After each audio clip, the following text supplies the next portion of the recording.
Hello, great morning. Mag-share lang ako ng konting kaalaman para sa mga baguhan, mga naghahanap pa lang ng property. So hindi nila alam yung pre-selling tsaka yung RFO.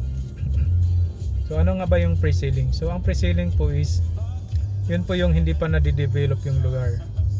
Kumbaga talahiban pa yung location, marami pang mga nakatanim, kaya palayan pa, hindi pa na-develop, wala pang kalsada. Yan po yung pre-selling.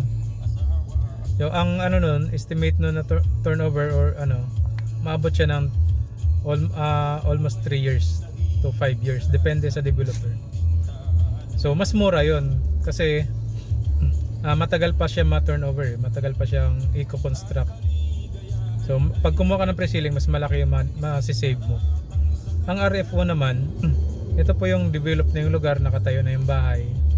So ang mo doon, challenge mo doon is kailangan mong bayaran yung down payment ng spot cash or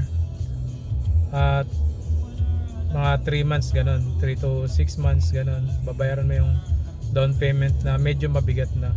Kung kaya mo namang maglabas ng cash na pang down payment, much better yung RFO kasi lipat ka kaagad doon.